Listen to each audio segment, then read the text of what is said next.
Os resultados desta edición dos Xerais creo que expresan algo que sabemos que, unha tendencia que sabemos que se está consolidando na literatura galega, que é a presenza dunha nova xeración.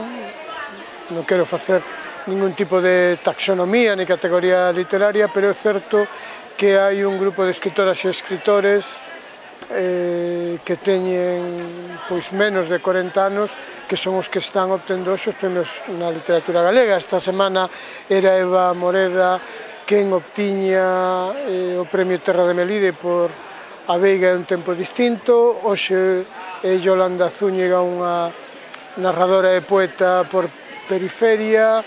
Hoxe tamén Teresa González Costa, que sabíamos que xa obtivera premios no ámbito do teatro, quen co seu primeiro texto en prosa obtén o premio Merlín. Bueno, eu creo que eso é unha magnífica noticia para a literatura galega e, sobre todo, é unha magnífica noticia para a indispensable renovación que todo corpo vivo pois debe de ter para amosar a súa maior fortaleza, para expresar, digamos,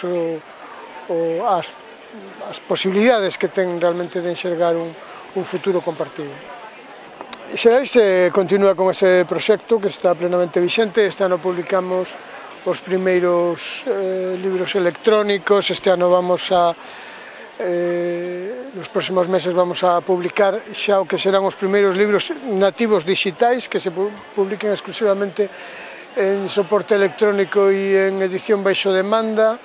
Tamén abriremos a plataforma digital, por aí continuamos. É dicir, hoxe algo que eu non expresei nas miñas palabras, indudablemente pois son as dificultades que está tendo o conxunto do sector, que está tendo a propia editorial, nun momento onde coinciden a crise económica coa crise do que eu chamo a edición de cultura e edición de autor.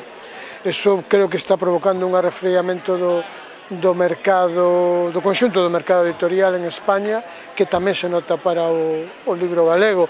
Non é, en ningún caso, polo menos a miña valoración, froito do tránsito do digital. Eu creo que os editores temos que descontar o tránsito do digital, temos que incorporarnos, e de feito creo que o estamos facendo. Do anterior Xerais a este, pois o libro galego pois conta con máis dun centenar de libros electrónicos. Hai unha noticia de apertura de unha plataforma digital, hai traballos en múltiples direccións para o desenvolvemento de contidos educativos.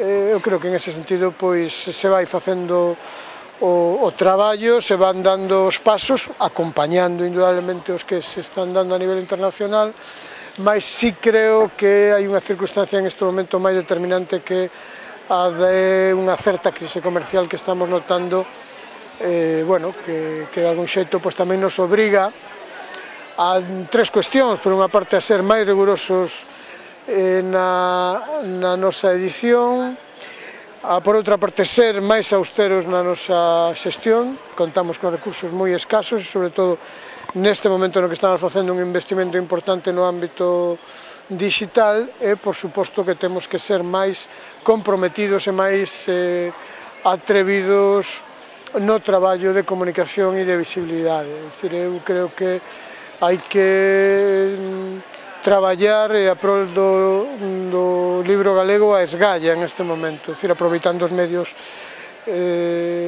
digitais que nos están axudando de unha forma, eu creo que moi importante, a relanzar a presenza do libro galego na sociedade, pero tamén con o traballo cos mediadores. É dicir, moi importante o apoio que lle podamos proporcionar aos libreiros, aos bibliotecarios, aos clubs de lectura, digamos, en esa perspectiva que nos levamos defendendo dende hai tanto tempo, dunha movilización lectora da sociedade. Quizáis, indudablemente, pois as circunstancias políticas non nos están axudando, pero eu creo tamén que en estes momentos pois a coraxe da sociedade civil é a que se ten que impoñer.